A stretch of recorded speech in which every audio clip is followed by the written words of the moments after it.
Olá, eu sou Fábio Gomes de Matos e Souza, sou professor titular de psiquiatria da UFC e coordenador de um programa muito importante chamado CETRATA. Como todos sabem, o CETRATA é o Centro de Tratamento de Transtornos Alimentares e Obesidade.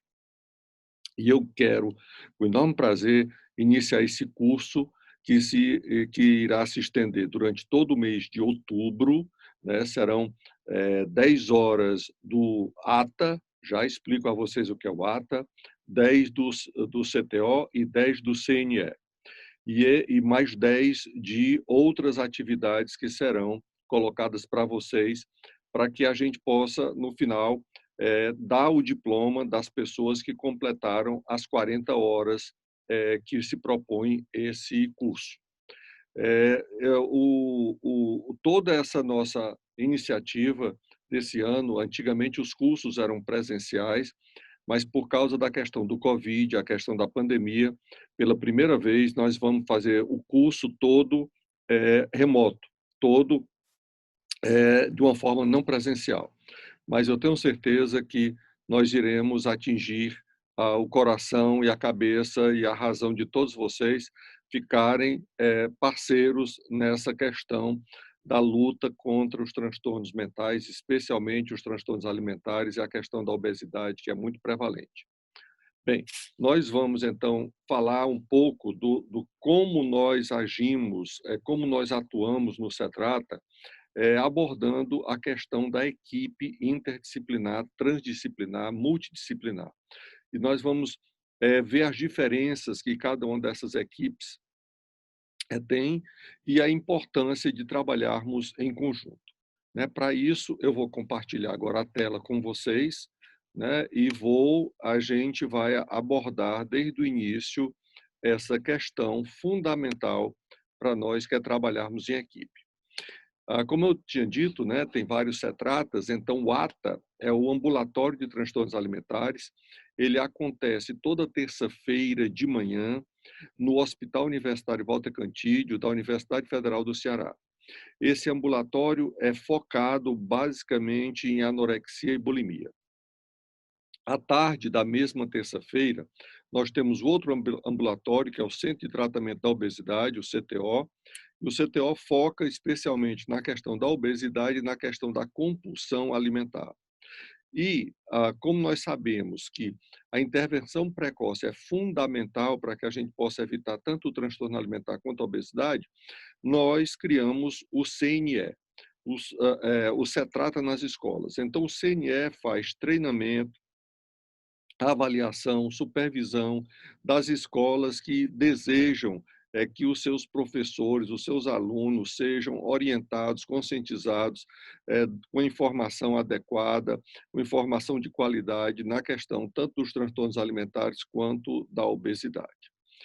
Bem, como é de costume, a gente tem que falar dos nossos conflitos de interesse. Esses são meus conflitos de interesse, né, que eu tenho participado de inúmeros eventos patrocinados pela indústria e por outras organizações.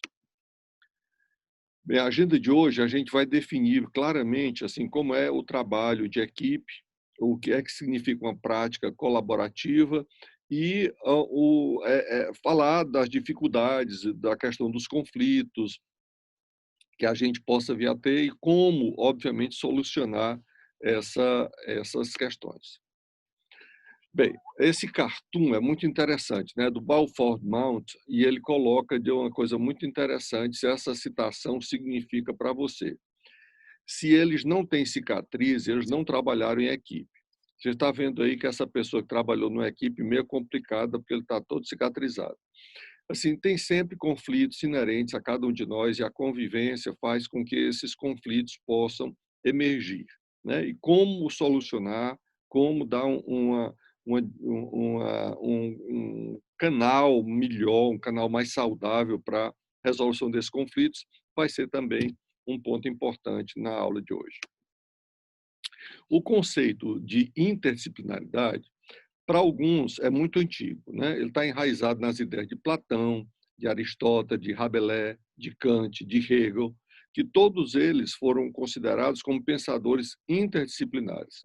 Entretanto, para outras pessoas, o fenômeno começou no século XX, né, e o termo atual não tinha a conotação do termo antigo, e essas ideias, embora sejam antigas, elas têm no século XX, no século XXI, outra prática que é extremamente importante para que a gente possa discutir essa atuação da equipe nessas questões da saúde, especialmente da saúde mental.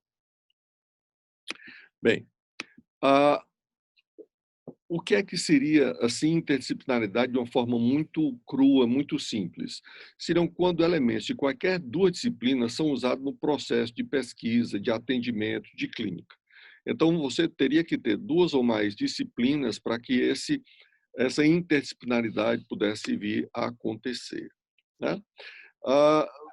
Aprofundando mais o conceito, né? Normalmente, você pode ter vários níveis que as pessoas se dedicam a fazer pesquisa e clínica. Você pode ter uma pessoa no seu consultório fazendo uma disciplina única. E o que é que seria para nós disciplina, né? Seria, basicamente, os cetratas, eles têm vários saberes reunidos. Usualmente, nós vamos ter o saber médico, o saber psicológico, o saber da nutrição, o saber da enfermagem, o saber da assistência social, o saber do educador físico, o saber da fisioterapia. Então, várias dessas disciplinas podem e devem estar associadas. Entretanto, tem muitas pessoas, especialmente no consultório privado, trabalham muito sozinhas com uma única disciplina, que é a sua formação básica. A possibilidade de nós trabalharmos no hospital universitário nos permite que tenhamos junto várias disciplinas, né?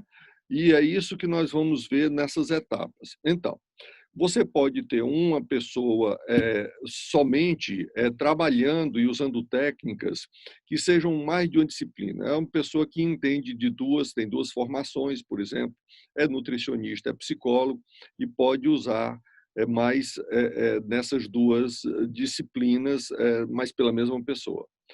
E pode ter também dois ou mais clínicos, pesquisadores, que trabalham na mesma disciplina, né? Então, seriam dois psicólogos, dois nutricionistas, dois psiquiatras, etc. E você pode ter dois ou mais clínicos e pesquisadores trabalhando em disciplinas diferentes. E, por último, você pode ter um grupo, um time, uma equipe multidisciplinar ou interdisciplinar. Nós iremos, ao longo dessa nossa conversa, estabelecermos quais são as diferenças entre esses dois conceitos. Bem, continuando nos conceitos, né? Então, a interdisciplinaridade seria que diferentes corpos de conhecimento estão representados nesse grupo de pesquisa clínica de extensão que nós fazemos no CETRADA. Os membros do grupo usam diferentes abordagens na resolução do problema. Problema esse que de manhã chama-se anorexia e bulimia e que de tarde chama-se compulsão alimentar e obesidade. Esses membros desempenham funções diferentes, por definição, né? São vários saberes, então tem funções diferentes dentro da equipe. O outro ponto importante é que esses grupos, essas equipes, se agrupam em torno de um problema comum. O problema comum na manhã de terça-feira é a anorexia e bulimia, e à tarde a obesidade e compulsão alimentar. Esse foi um trajeto que nós fizemos há mais de 20 anos, quando chegamos lá no Hospital Universitário.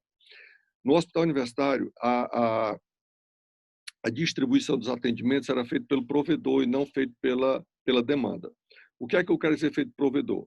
Então, tinha um ambulatório da endócrina, um ambulatório da nutrição, um ambulatório da psicologia, um ambulatório da cardiologia, da gastroenterologia, enfim, eram muitas GIAs e RANs nessa distribuição de setores. E nós achamos que esse tipo de atendimento estava ultrapassado, né? Porque era o atendimento que a gente chamava ao, o atendimento cachorrinho. Ao clínico, ao psicólogo, ao assistente social, ao enfermagem, ao. Então, esse mundo do ao já estava superado. e nós tínhamos que reunir a equipe no mesmo momento para ter uma solução mais imediata ao mesmo tipo de problema que a gente estava se dedicando a tentar resolver. Existe uma responsabilidade do grupo pelo produto final, que é a promoção da saúde, a promoção da solução ou da tentativa de solução daquele problema que nós estamos enfrentando. E esse grupo compartilha as instalações comuns. Então, esse grupo deve se reunir no mesmo horário, no mesmo local, para que exatamente esse grupo possa permitir o fluxo mais fluido das informações, das condutas, da discussão do caso e da conduta terapêutica apropriada. A natureza do problema determina a seleção pessoal do grupo. Então, por exemplo, nós no CETRATA temos todos aqueles técnicos que a gente acabou de dizer, né? Médico, psiquiatra, psicólogo, nutricionista, educador físico, assistente social, enfermagem, fisioterapia. Essa natureza do problema, que seria a anorexia e bulimia, por exemplo, ela teria que ter um envolvimento claro desses técnicos para que a gente possa fazer a equipe interdisciplinar. E, por último, esses membros são influenciados pela forma como os outros atuam. Então, cada um de nós chega com um saber da sua formação, mas pouco a pouco nós vamos nos empoderando do que os outros colegas, as outras pessoas dos outros saberes vão fazendo o crescimento também da equipe, né, em termos técnicos, em termos de conhecer mais do saber um do outro. Então, isso também é muito importante dentro da equipe interdisciplinar. Bem, a pesquisa interdisciplinar é um modo que integra clínica das seguintes maneiras.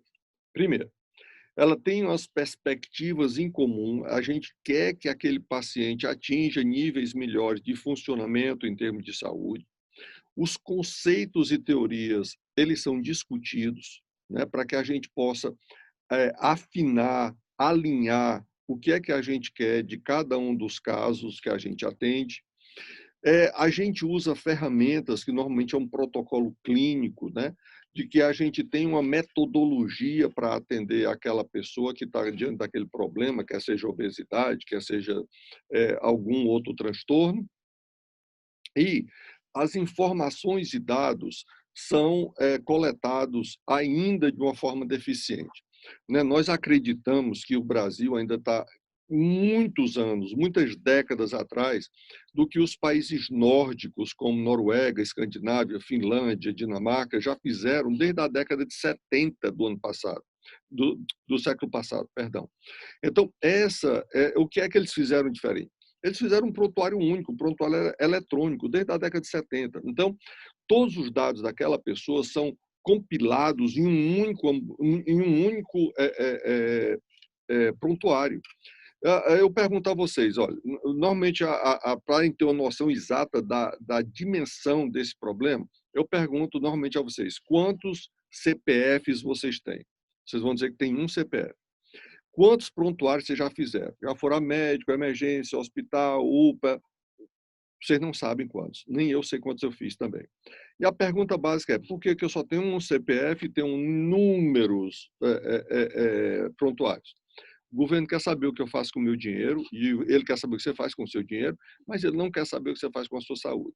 Portanto, existe um retrabalho eterno de você dizer para cada médico, para cada dentista, para cada nutricionista, para cada enfermeiro, para cada fisioterapeuta, educador físico, etc., etc., etc., a sua história. Isso é uma coisa absurda. Nós precisamos eliminar esse tipo de retrabalho, né? E os dados e as informações têm que ser fluidas, têm que estar disponíveis no toque do dedo, e nós temos tecnologia para isso. Já informatizamos a justiça. Por que é que a gente não informatiza a saúde? Porque a justiça é prioritária, saúde não é. A questão óbvia é isso, né? Infelizmente. Bem, então, esses grupos de pesquisa, eles se reúnem para colocar em prática todas essas alternativas e todas essas questões levantadas aqui há pouco, como eu mencionei para vocês. E o propósito é, obviamente, resolver problemas cujas soluções estão além do escopo de um único campo de prática, de pesquisa, de conhecimento.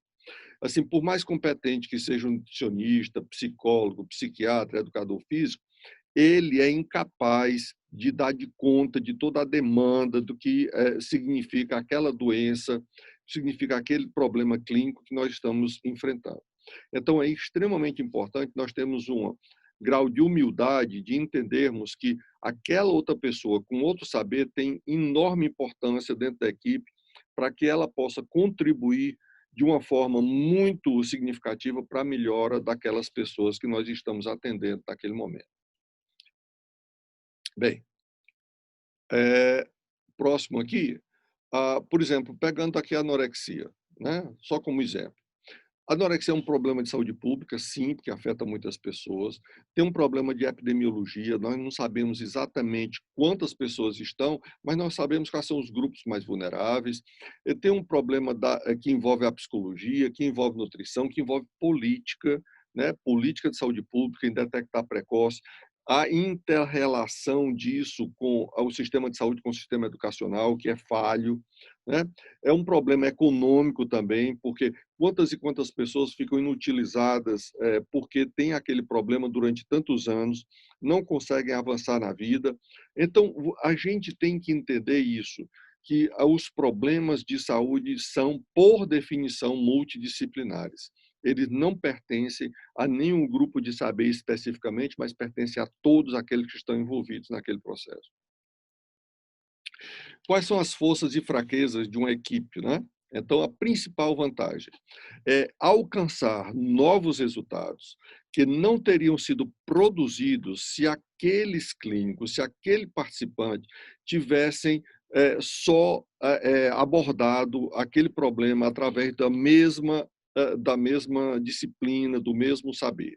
Então, a gente sabe que a gente pode ter um resultado muito melhor para os nossos pacientes que a gente atende, se nós tivermos esse enfoque, que é melhorar cada vez mais o conhecimento que nós temos do nosso próprio saber e que a equipe tem dos saberes uns dos outros. As fraquezas e ameaças são intimamente ligadas a essa vantagem principal. Qual é? Tem mais tempo e esforço consumido? Sim, tem mais tempo. Por exemplo, nós temos um problema de espaço lá no ambulatório de saúde mental do Hospital Universitário Walter Cantídio.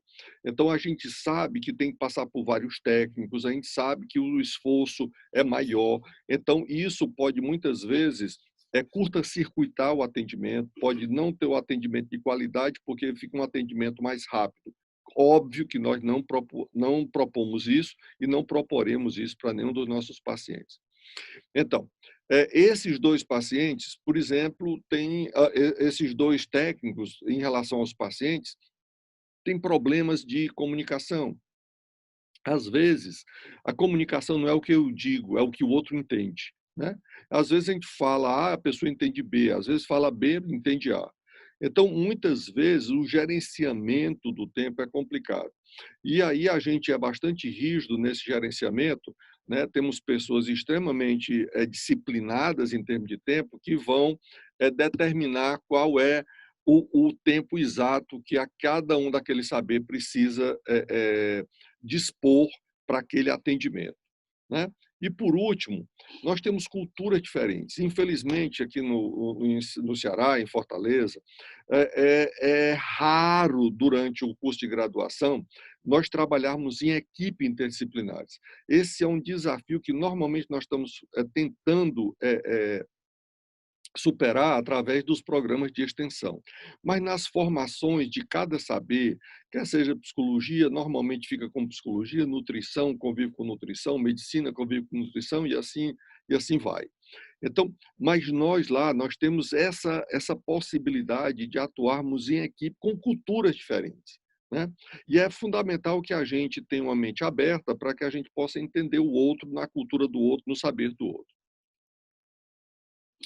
Necessidade fundamental de ultrapassarmos os limites pessoais e do saber. Então, aquela pessoa que está disposta a ser como monoliticamente aquele seu saber, ela considera que é absurdo, ou é absoluto, ou é soberano, essa pessoa não tem condições de trabalhar em equipe. Por definição, a equipe, você ultrapassa esses limites da individualidade e do saber individual para que a gente possa ter o melhor resultado clínico, né? Em termos de fraquezas e ameaças relacionadas também a essa vantagem principal, os resultados alcançados, pelo menos no início, podem ser: ah, mas todo mundo faz, é bastante trivial, é dentro das ciências tradicionais. Ah, mas vocês não estão fazendo mais nada do que todo mundo já faz individualmente. Não, não, não, não, não. Nós estamos fazendo muito mais, né? Nós estamos integrando o saber. Nós estamos fazendo com que aquela pessoa entenda que o problema dela é multicausal e que não é só de uma disciplina, e não pertence a só uma disciplina. E esse é um dos objetivos que nós temos, né? Nós sabemos que cada disciplina tem a sua própria cultura, tem um padrão de pensamento, tem paradigmas que as pessoas se apoiam nesses paradigmas para exercitar. Então, tem jargão, muitas vezes as pessoas falam siglas que o outro não entende, que o outro não consegue entender, né? E essa confusão, às vezes, de sigla, que a gente não consegue, muitas vezes, entender o que o outro está querendo dizer, representa sempre um desafio para a nossa prática, né?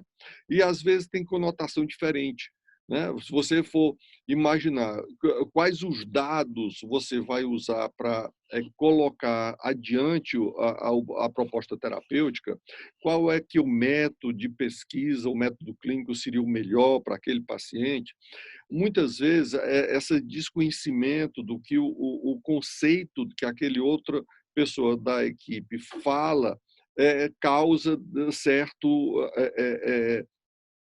travamento dentro da própria equipe, né? Muitas vezes você pode querer aplicar no campo que você domina, que é o seu saber, esse mesma metodologia para outro campo, que talvez não seja exatamente a forma mais adequada de que você possa fazer, né?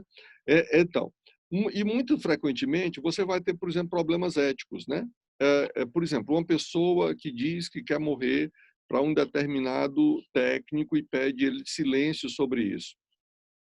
Talvez ele não esteja dimensionando talvez aquele problema da maneira como deve ser dimensionado, e muitas vezes há uma dificuldade ética entre a confidencialidade e a preservação da vida. Óbvio que todos os conselhos profissionais sempre valorizam a vida antes da confidencialidade, né? Então, pessoas que estão colocando determinadas falas que indicam possibilidade de suicídio, isso tem que ser levado para a equipe, tem que ser discutido em equipe com a melhor conduta. Bem, um outro ponto fundamental é a questão do tempo, né? Como é que sua vida é medida? Sua vida é medida por uma variável chamada tempo, a minha, de todo mundo, né? Mas o que é que acontece em determinadas culturas? O tempo é muito flexível. Quantas vezes eu não ouvi a seguinte frase: vamos marcar para 7h30 para a gente começar às 8 horas? Então você me faz perder meia hora da minha vida esperando uma reunião, esperando um atendimento. Isso não é razoável, né?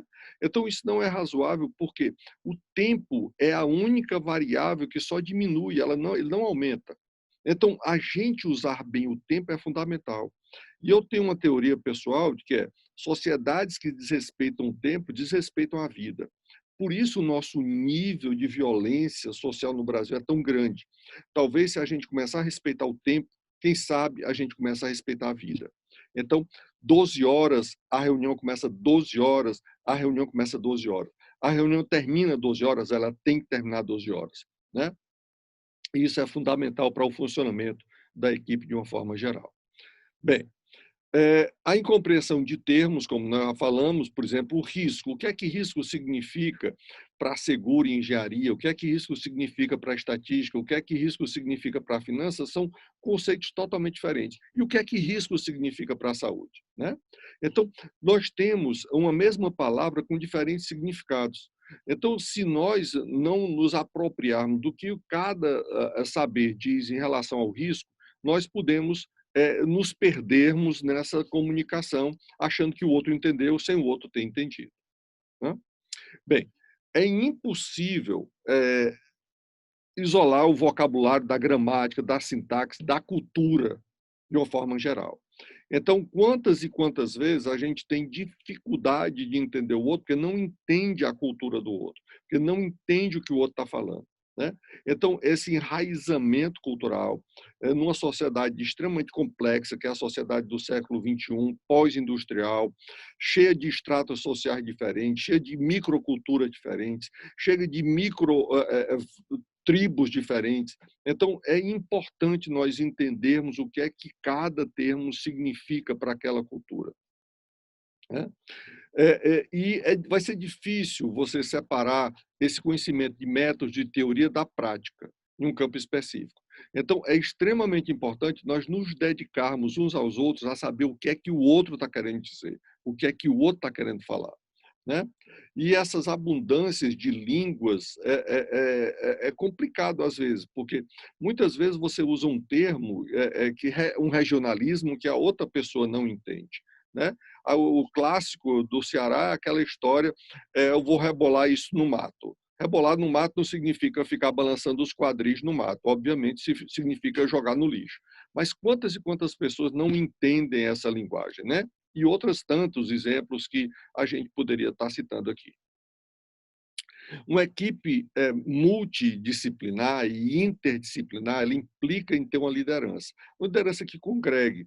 Você não pode ser um líder de uma pessoa que discrimina, de uma pessoa que é irracível, de uma pessoa que é irritada, de uma pessoa que está sempre de mau humor. Então, tem que ter uma liderança que ajude a congregar, que seja uma enzima aglutinadora nisso. Tem que cada pessoa ter uma responsabilidade individual, sim. Nós somos uma equipe, mas cada um é responsável por parte desse atendimento, né? As reuniões têm que ser eficientes. As reuniões não podem se prolongar por 3 dias e 4 noites, né? E o sucesso dessa reunião é uma proposta terapêutica mais adequada para aquele paciente que a gente está atendendo. Então, esse cartoon aqui é bem claro, né? A intervenção que nós pretendemos fazer tem que ser uma coisa unificada, como esses bonequinhos à esquerda estão significando, e não como o vestido da senhora que à direita está demonstrando. É, a interação do time ela é fundamental na equipe interdisciplinar. Aqui nós temos a diferença fundamental entre a multidisciplinar e a interdisciplinar. Enquanto que na interdisciplinar há um processo de engajamento no aprendizado para desenvolver os expertises, as habilidades, as capacitações para melhorar a qualidade daquele paciente, que pode ser criança, pode ser adolescente, com aquela família. Né? Não adianta você imaginar que, por exemplo, em transtorno alimentar, você vai tratar o indivíduo sem tratar a família. Então, é extremamente importante entendermos essa dinâmica que existe no CETRATA.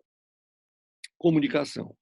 Esses membros têm que se reunir regularmente para refletir e para ter um feedback uns dos outros. Como é que o outro está fazendo, o que é que o outro está percebendo, porque às vezes o paciente diz uma coisa para o técnico A, mas não diz para o B, para o C nem para o D. E essa informação que diz para o técnico A é extremamente importante para a conduta no final do dia. Né? Outro ponto importante também é a gente tem que basear uma metodologia que seja que tenha suporte científico, tenha evidência científica clara, mas que faça com que essa evidência científica seja relevante para aquela pessoa e para aquela família. Não adianta só você ser um poço de conhecimentos e você não traduzir isso na tua prática clínica. E essa implementação dessas equipes interdisciplinares é que é o esforço de todo mundo, né? Para que a gente possa ter uma intervenção precoce.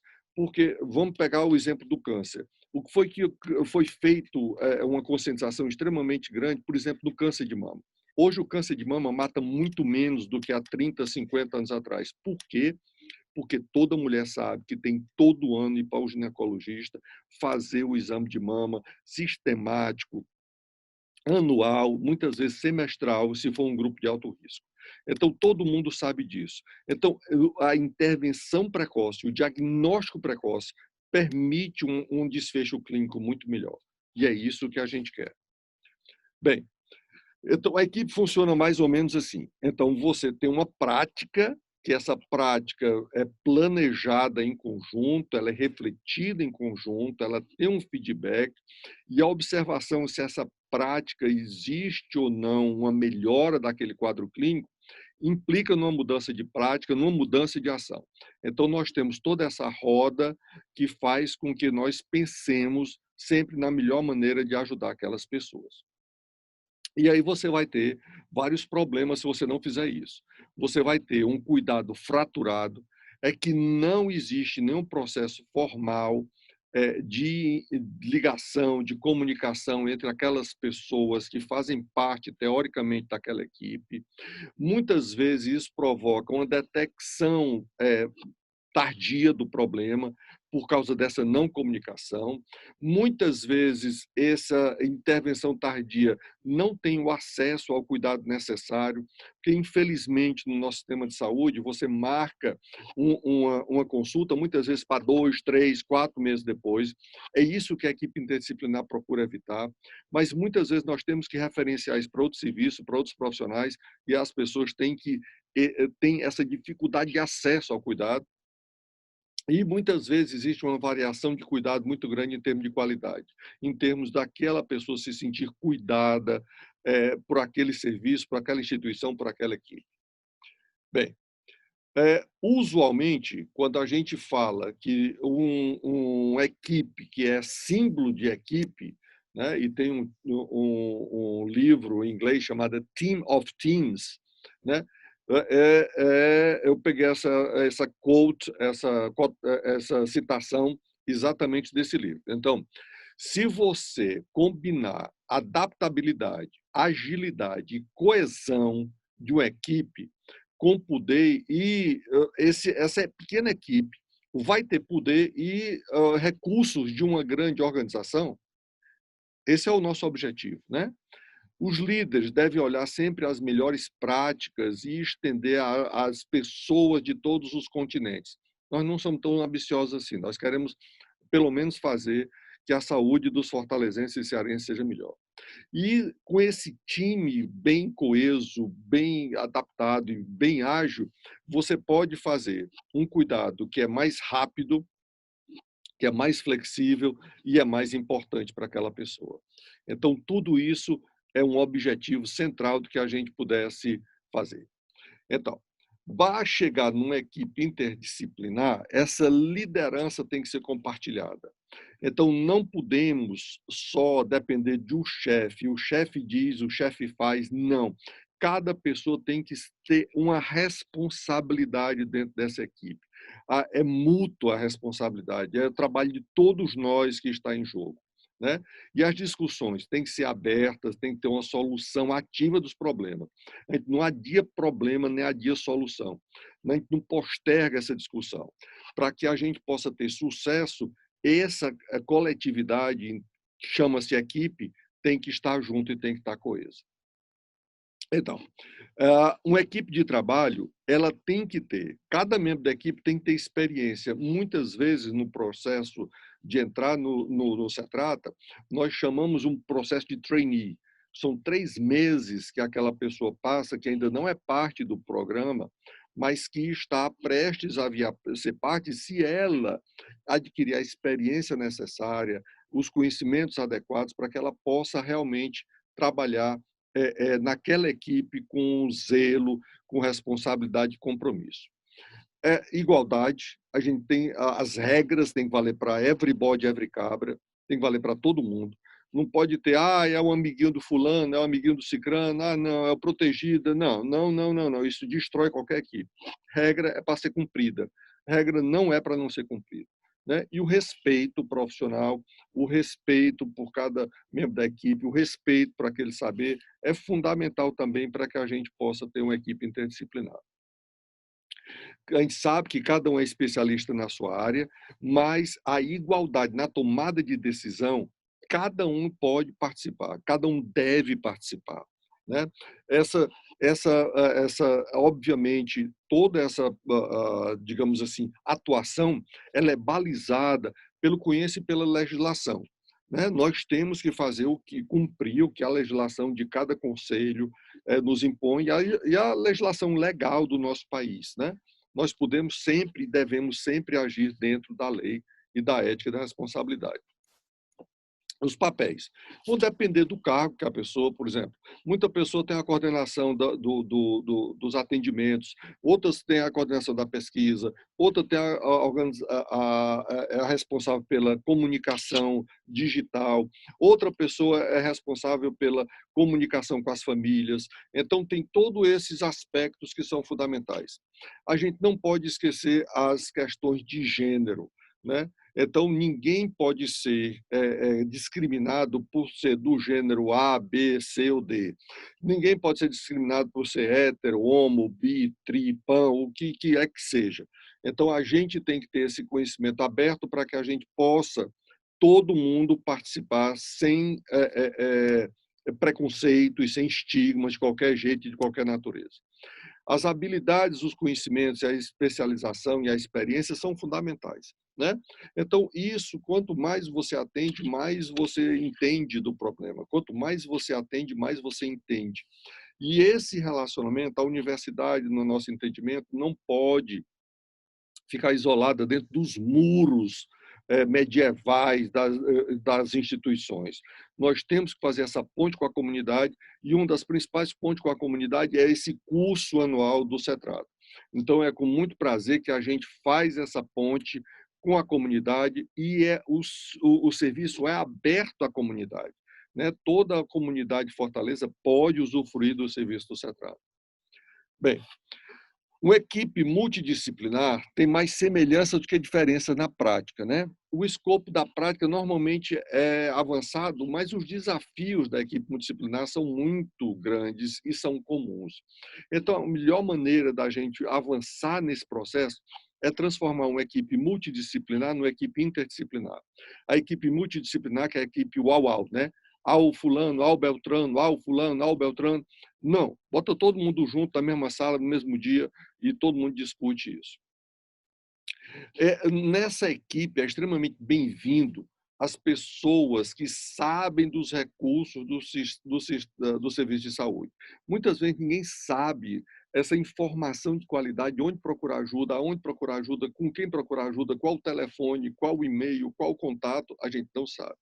A capacidade de trabalhar isolado existe, mas é muito melhor trabalharmos em conjunto, a capacidade de trabalhar em equipe. Você tem disponibilidade? Porque eu sempre digo que o extensionista tem que ter 2 Cs. O C do compromisso e o C do compromisso ético e o C da competência técnica. Ele tem que ter uma competência técnica e tem que ter um compromisso ético com os seus pacientes.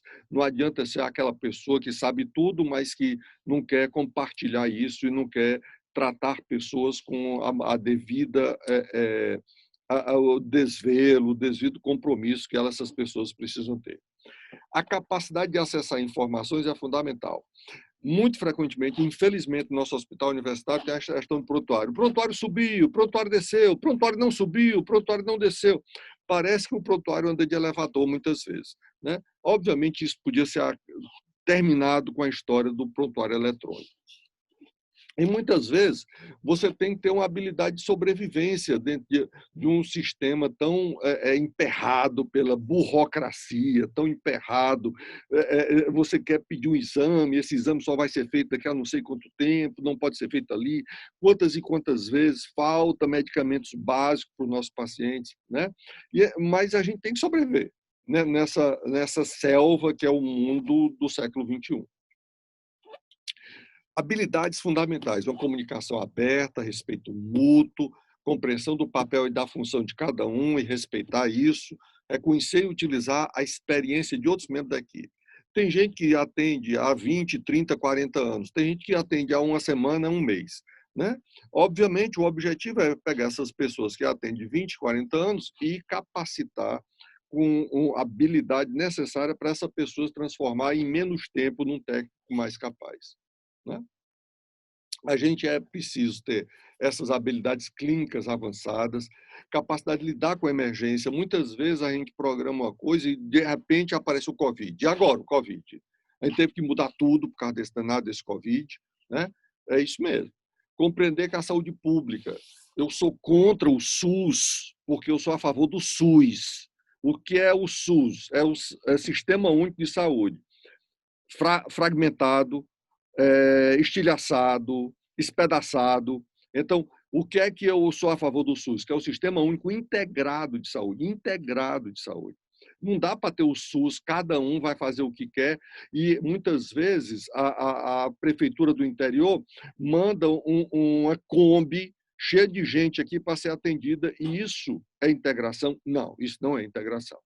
Integração realmente é disponibilizar o atendimento no território daquela pessoa com o máximo de capacidade, o máximo de habilidade possível. Trabalhar dentro de uma estrutura de atenção primária à saúde, que é difícil a comunicação com o posto. A gente não tem uma comunicação fácil de referência e contra-referência porque o sistema é fragmentado, o sistema é esquizofrênico.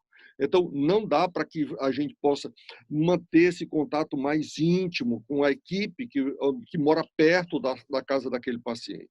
Né? E essa dificuldade da comunicação intercultural. Né? Muitas vezes chega um adolescente com determinadas gírias que a gente não sabe e a gente tem que se inteirar e tem que saber dessas gírias, né? Para que a gente possa lidar melhor com esses adolescentes. Fundamental a confidencialidade, assim, aquela coisa que o paciente está dizendo para a gente não é para sair do hospital, não é para sair da sala de reunião, não é de maneira nenhuma.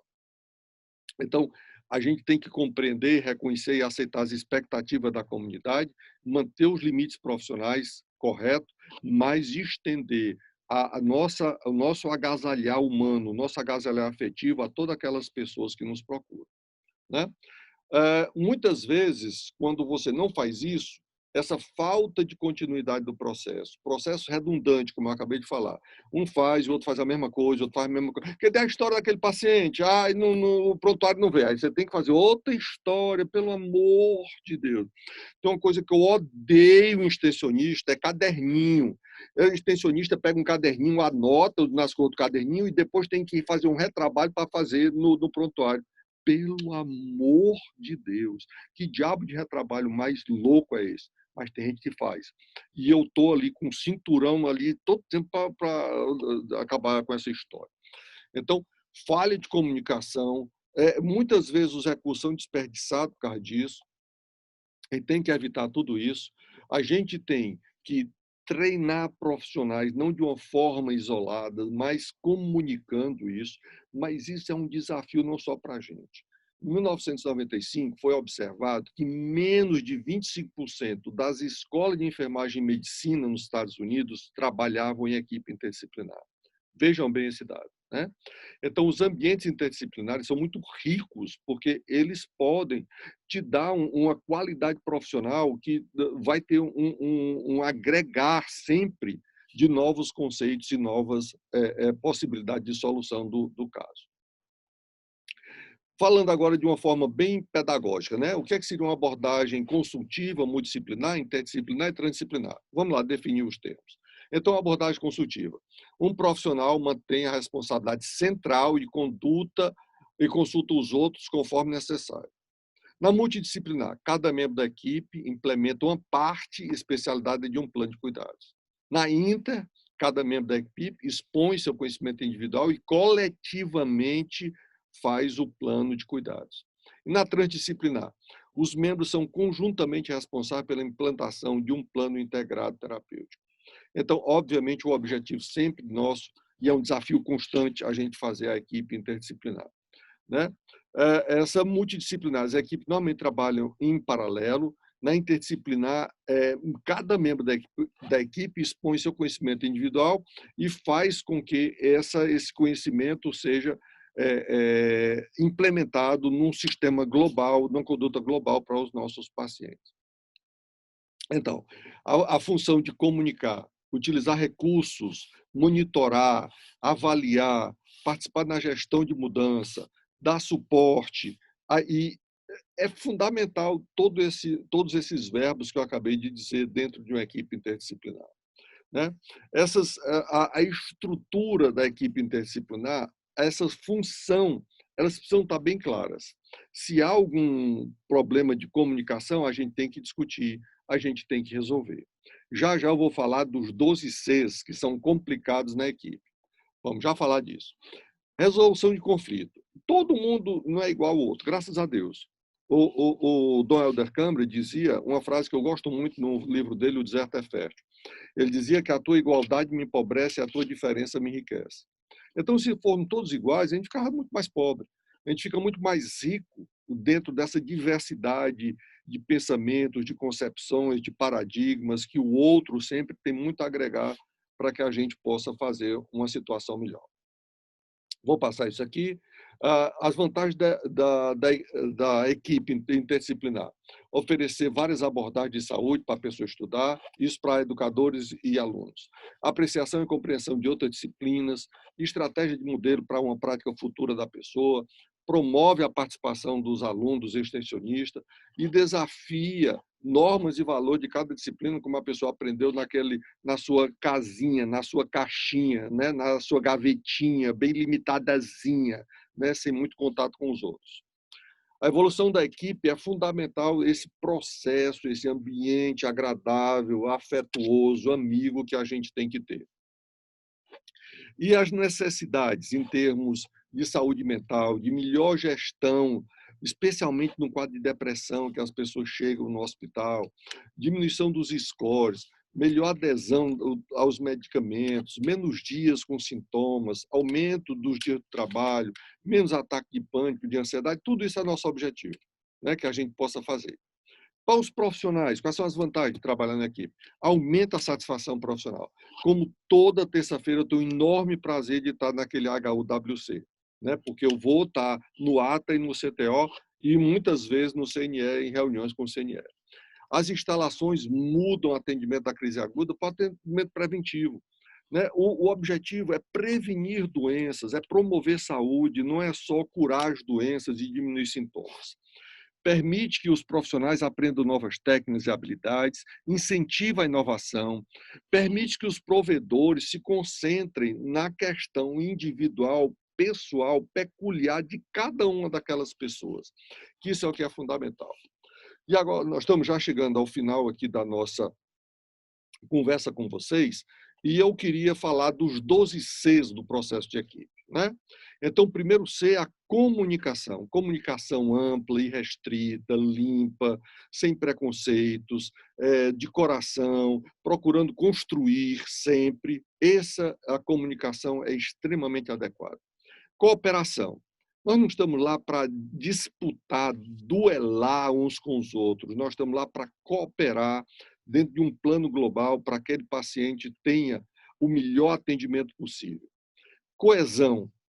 É horrível quando você tem um membro da equipe que tem um transtorno de personalidade, que fica manipulando os outros, que fica colocando uns contra os outros. Não, a equipe tem que ser coesa, a equipe tem que ser muito coesa para ficar cada vez mais forte. Tem que ter um compromisso ético com aquela coisa. Eu vou no hospital quando eu quiser e bem entender. Não, que compromisso é esse? Não, você não tá preparado para trabalhar em equipe. Colaboração. Tenho dificuldade nisso? Falou, me ajuda. ou não entendi aquilo, por favor, me dá uma mãozinha. Então, essa colaboração é fundamental. Confronta problemas diretamente, não foge dos problemas. O paciente traz muitos problemas, a gente tem que dar um encaminhamento a esses problemas. Coordenação de esforço. A gente tem que coordenar o que é que cada um pode fazer em benefício de todos. Né? Então, essa coordenação de esforço é muito comum. Conflito de gestão. Teve um problema? Vamos resolver. Vamos resolver. Não vamos botar isso debaixo do tapete, que o tapete não resolve o problema de ninguém. Consenso na tomada de decisões. Alguém quer contribuir alguma coisa, alguém quer dar sua opinião, então aberto para todo mundo poder participar na tomada de decisões. O objetivo central é cuidar das pessoas, as pessoas serem cuidadas, as pessoas sentirem que tem gente ali que está querendo cuidar de mim da melhor maneira possível, né? Tem que ter consistência. Não, a fulana que me atendeu é muito melhor do que a cicrana. Não, é consistência. Todos aqueles profissionais ali são consistentes em termos de saber, em termos de saber lidar com o paciente e cuidar do paciente. Contribuição. Sentindo que a pessoa está fazendo algo de importante. Isso é necessário para que cada um de nós tenhamos, no final do dia, aquela sensação tão boa de dever cumprido, que dever que está junto e propiciando e contribuindo de uma forma muito significativa para a sociedade, para aquelas pessoas que estão mais em necessidade. Bem, esse eu já falei, eu também já falei isso, eu só queria dizer agora, por último, muito obrigado e que a gente possa ter um curso do Cetrata muito proveitoso para todos e estimular aquelas pessoas que queiram fazer esse curso, quem sabe, vir ser extensionista no Cetrata, né? Nós temos usualmente duas seleções, logo após esse curso vai ter uma seleção, tanto para o ATA, como para o CTO, como para o CNE. Então, vamos sim fazer com que esse curso aqui que se inicia hoje seja um estímulo, seja uma força para aquelas pessoas que queiram se dedicar a esses dois ambulatórios tão importantes, que é o ATA e o CTO, bem como ao CNE, que é um ambulatório mais de preventivo, que não é nem ambulatório, que é um serviço mais preventivo de esclarecimento, de detecção, de capacitação para professores e alunos das escolas aqui de Fortaleza do Ceará. Então, muito obrigado e bom curso.